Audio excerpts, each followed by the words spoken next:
Greetings for the day. Welcome to another session of Computer Networks. My name is Mohammad Rahmat Ali.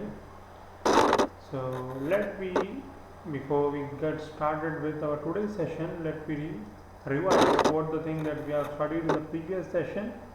We studied about the socket address and how socket address will work and what are the mechanism involved in socket network. In today's session, we're going to learn about the socket options as well as another topic called as remote procedure called or RPCs. Okay.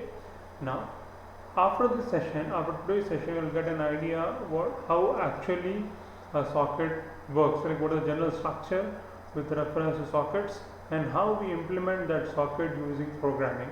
But because these are things that cannot be conceptualized with your idea or with your thinking. These need to be implemented, these ideas need to be implemented on program, on computer, so that what are the things that we are thinking should be implemented with reference to computers, and so that we can communicate with one another. Now, in today's session, like in today's topic, now we are going to study with reference to the socket options. What are the different options available with reference to sockets so that it can be implemented in any of the programming, or let me consider a small example or a small reference how these things can be implemented in a programming language. Now what it says, you can set and get a number of options on socket via the set socket option and get socket option, or the functions or the methods available are set SOCK or get SOCK. In the sense, get socket options and set socket option functions, or if you can call it as methods also. Now, these options include such things as marking a socket for broadcasting, not to route, or to linger on close, etc. The general form of functions are, or the general forms of get and set methods are as follows. Now, what is this set socket option? These are the different options that are available for setting the options and getting the options with reference to like to get an option, to set an option, or to set the values, or to get the session, and on the different values we will be setting these are the different parameters, or these are different options available with reference to the socket options. Now with reference to set and get, all of the options are similar, like you have S level, option name, option value, and option length. Now what all this S level, opt name, opt value and opt length is all about? Let me see what it is. Now here the parameters to the function S indicates the socket that the option is to be applied on. Okay, like on which socket this option is to be applied on. If you remember, I told you in the last session that to get a socket, like every of the server will be having some of the socket, empty sockets or busy sockets, any of the sockets that will be rendering the services, or that which will be giving the services to the clients. Now it is the client who will be taking that socket and using that socket to perform its particular task. For instance, you want to search something on Google. So what you will do, you will be applying a connection to Google saying that www.google.com. When you set these things, a socket is been connected to Google server so that your task of searching some particular thing can be done. So this S option will indicate the socket that the option is to be applied on which particular socket this option is to be applied. And the second one is level. Now what this level will indicate, specifies a protocol layer that the option is to be applied. In the sense, in most cases this is the socket level indicated by the symbolic constant SOL underscore socket defined and system slash socket dot h, or in header file called as socket. This option is been available. If at all we are importing the socket.h header file, then you will be able to use this level protocol. Then you will be using this level protocol. Now what it says, the next one is the option name. The next one is the option name, which specifies the specifics, like which specifies the actual option. It is symbolic constant defined in the same header file called as socket.h or header file. In the sense, which option name is to be given or which specific actual option is to be applied is being indicated with reference to option name, is being indicated with reference to the option name. The next one is the option value. What is the value? Points the value of the option in most of the cases whether the option is to be turned on or turned off.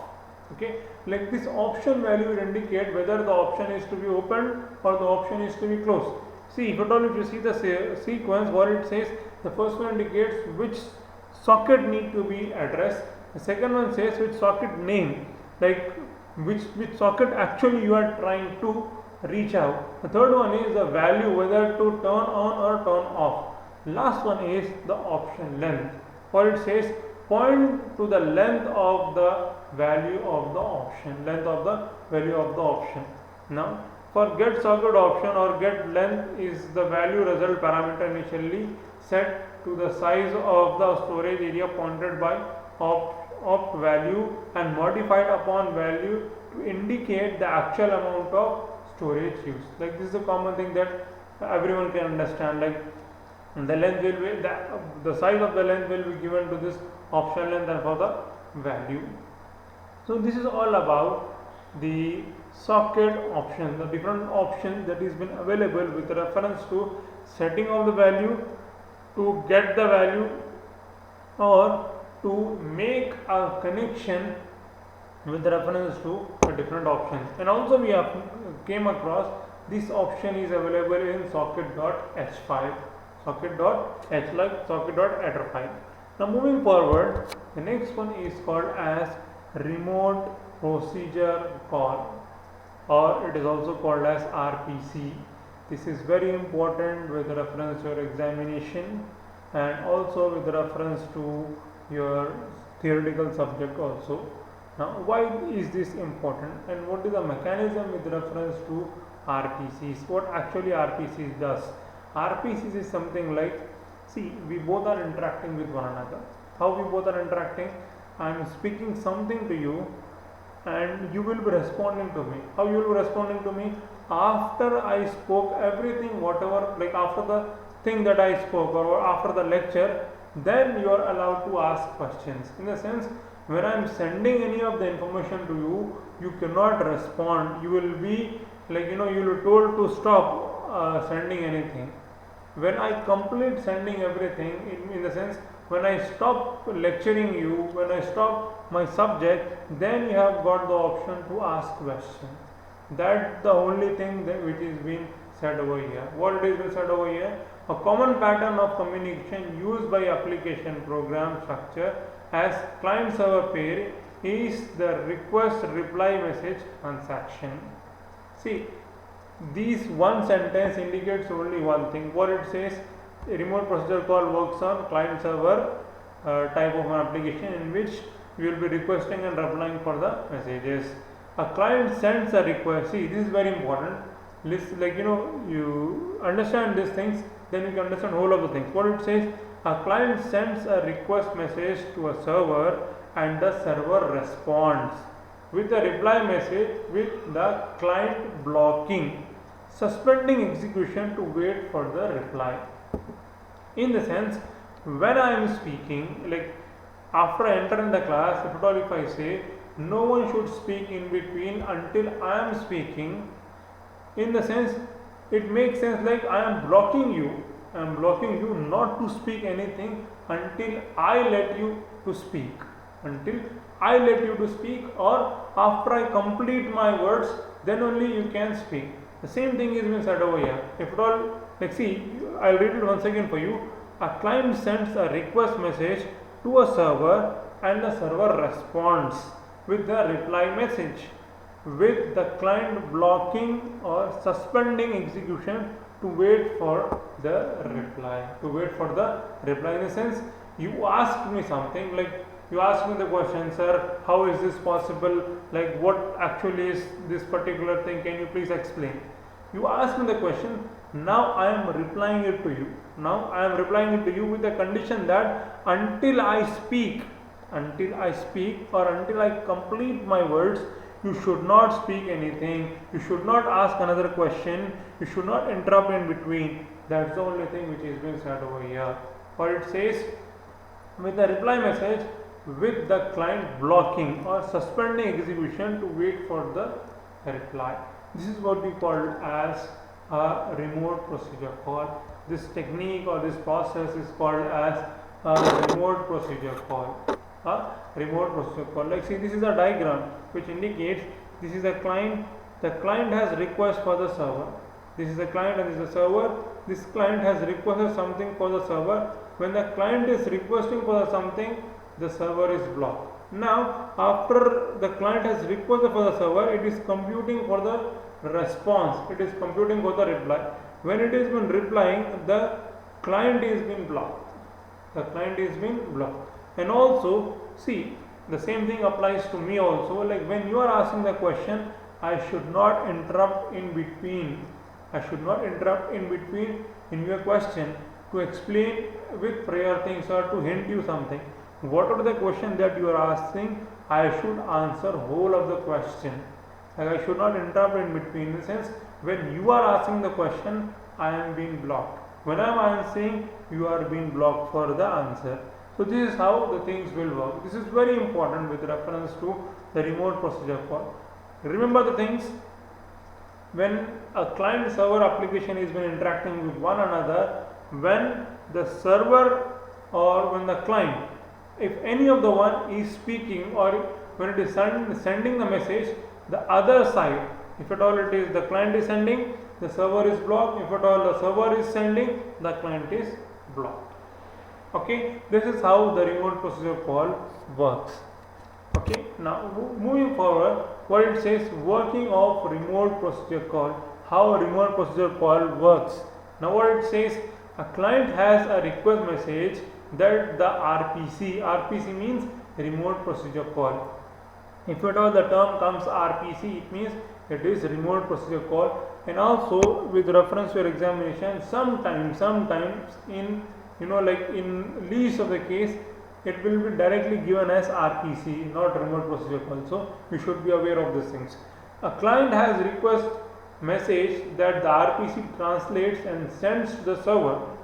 This request may be a procedure or a function call to a remote server. When the server receives the request, it sends the required response back to the client. The client is blocked while the server is processing the call and only resumes execution after the server is finished. Same thing what it has been said with reference to sending and requesting of the messages. Now, with reference to the whole of the first point, what it says when a client or when a student has requested a message that RPC translates and sends to the server. When a student asks a question to the professor, or when a student asks a question to the HOD, or when a student asks a question to the lecturer, this request may be a procedure or a function called to a remote server. Okay, now considering like as I told you with one-to-one communication, let me consider this as another example. Like you are into, and how can I say, there is a program going on with reference to your academic improvement, in which all of the students of third year is been called and they have been made to sat in a class, and after that the principal, the faculties and the head of the departments, everyone is sitting in that room. Now one student raises his hand and asks for a question. Now listen here, like when he raises the hand and he starts asking the question, within that question he addresses one particular person For instance, the student says, like, excuse me, sir, I want to clarify one particular thing, whether when is the internals. Now this question is directly indicating towards the HOD. This question is indicating directly towards the HOD. Or the second thing, excuse me, sir, I have a question. The question is something like, I want to ask, can we leave the college before 4:30? Why? Because as I have some important call. This question indicates this question is been asked for the principal. This question is asked for the principal. And another way, if a student wants to ask for a particular thing, like, sir, I want to ask a question whether the quality of the subject of this particular, or whether the quality of this particular subject be improved. Now this question is ambiguous. It means these questions can be to an HOD, this question can be to a principal. Now it is up to the principal and HOD who wants to answer. That is what we call as translates. That is what we call as translate. Since which port to be applied, which section is to be applied, that is been set in with reference to the remote procedure call. I repeat the first point. What it says: a client has a request message that the RPC translates and sends to the server. This request may be a procedure or a function call to a remote server. To a remote server in the sense, you being a local, like, you being a student, you are asking the question to the management. The management includes the faculty, the management includes the principal, the management includes the administrative staff, the management includes the principal, the chairman. Everyone is being included in this. So this procedure call might be a function call to a remote server when the server receives the request. As soon as the principal, HOD and everyone has listened to your request, it sends the required response back to the client. Now, if at all, if it is been required most, the head of the department will reply, or it is been required most, the principal will reply to your request, or the chairman will reply to your request. That has been said over here. When the server receives the request, it sends the required response back to the client. The client is blocked while the server is processing the call, and only resumed execution after the server is finished. In a sense, once you ask the questions, you cannot be standing over there. What you will be told, you will be told to sit, and the particular person or the concerned person will be responding to your request. And until then, you are not allowed to ask another question, and no other student is allowed to answer that. No particular student is allowed to ask another question to the management. This is what we call as the remote procedure call. This all indicates the remote procedure call. Now, second point, what it says, the sequence of event in a remote procedure call are given as follows. Now, what are the event with reference to the remote procedure call? The first one is the client stub is called by the client. Now, see, what do you mean by a stub? What do you actually mean by a stub? If at all, if you have studied with reference to your software engineering, in that you have learned with reference in your in your testing, you have studied about this stub. See, stub is nothing but a dummy piece which is being attached to that particular thing, so that we can make that particular individual in a working condition. That's the only thing called as a stub. Stub means a small individual part of the program, which is not actually the part of the program, which is a dummy part. That dummy part has been attached to our program, or to attach to the things to make our program runnable, or to make our program easily executable. That is what we call as stub. In this, the client stub, in the sense, an artificial thing is been embedded in our client, wherein the client will work efficiently. See, what it says, the client stub is called by the client. Second point, the client stub makes a system call to send the message to the server and puts the parameter in the messages. Like I have told you, you have raised your hand. Now, when you have raised your hands, you need to formulate your question in a proper way, so that it is been addressed properly. Like, see, you cannot ask the question like, sir, in my class there are two benches, there are three benches, there is a lot of gap between two or three benches. This is not the proper question to be asked. So the question that need to be asked in the meeting should be with reference to the meeting ethics. In the same way, the stub makes a system call the message to the server and puts the parameter in the sense what need to be asked, what need not is be asked. And see, we have seen the parameter in the sense what is to be requested from the server, what information that is been required, that is been set as the parameter in the message. See, now the next point says the message is sent from the client to server by client's operating system. Next point says the message is passed to the server stub by the server operating system. Okay, as soon as the client has requested, that request is been taken by the server, and according to the operating system of the server, it will be responding. And the next point says the parameter are removed from the messages by the server stub, then the server procedure is called by the server stub. Okay. Now, as soon as we have asked the question, that question is particularly being directed to that particular person. If the question is related to the head of the department will reply. If the question is related to the principal will reply. If the question is related to the chairman will reply. It means it depends on the question as well as the parameters which is being involved. If at all, like, see, if the student has asked the question, the principal will not repeat the question. The principal will directly reply to your request, removing the parameters. What were the parameter? Your question has a parameter like question plus the addressee whom you are addressing the question. So addressee will not repeat its address again. So it will start directly answering your question. This is what you call as removing of the parameters with reference to your remote procedure call. Now moving further, what it says, this is the diagram with reference to your remote procedure call. See, this is a client, and this is the server. See, client functions, client function, client stub, RPC time, server stub, server function. Again it responds.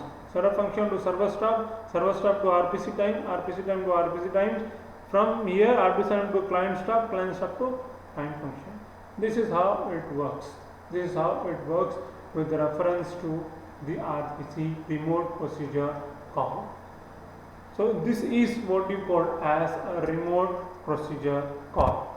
Now, moving further, what it says, RPC fundamentals. RPC remote procedure call fundamentals. What are the fundamentals? RPC is not technically a protocol. It is better thought of as a general mechanism for structuring distributed systems. Okay, RPC is popular because it is based on semantics of a local procedure call, which means the application program makes a call into a procedure without regards for whether it is local or remote block until the call returns. What do you mean by this? This means RPC is not particularly a protocol. What do you actually mean by a protocol? As I am saying from the starting, protocol means it is a set of instructions to execute a particular task, or it is a set of instructions that is being requested or that is being required to execute one particular thing. Okay. Now RPC is not technically a protocol. It is better thought of as a general mechanism for structuring distributed systems. I guess like you will be having a subject called as distributed systems, centralized system with reference to distributed systems also. In that you will be studying what distributed systems is all about. Distributed systems means, like, see, with reference to the systems, to give you a general idea what actually is systems or with reference to networks. The first one is centralized system, the second one is distributed systems. Centralized system in the sense everything and anything is being stored on one particular system, and one particular system is responsible for replying to everyone. That is what we call as centralized system. Distributed system in the sense when one machine executes the task, that machine updates the neighboring or the rest of the machines in that network, so that that information can be distributed among different systems or different machines. That mechanism is called as distributed systems. Now our intention over here is like as a general mechanism for structuring distributed systems. Now further it says RPC is a popular or RPC is popular because it is based on semantics of local procedure call. It means, what do you mean by semantics? See, if at all you are studying your automata theory subject, in that you will be studying with reference to syntax and semantics. If at all you are studying with reference to compiler design also, you will be studying this particular concept called as syntax and semantics. Syntax in the sense it will just see the structure of the statement, whether that is correct or not. Like every statement will have subject, predicate and a verb. Subject, predicate and verb, it makes a sentence. Now if at all, if I say I eat water, this sentence is syntactically correct, but it is semantically wrong. Because you cannot eat water, you can drink water. You cannot eat water, but you can drink water. Syntactically it is correct, but semantically it is wrong. Okay. Now moving forward, the application program makes a call into procedure without regards for whether it is local or remote and block until the call returns. Whenever the call is made, whether it is local or remote, it will block the either side until the call is returned. When I am speaking, you are not allowed to speak. When you are speaking, I am not allowed to speak. So this is how this fundamental things work. The RPC fundamental works in this way. Now RPC is known as remote method invocation or RMI. Now before going to this, what actually is a remote procedure call? I repeat it once again. Like whenever a client is requesting for the server will respond with a reply blocking the client until the server responds.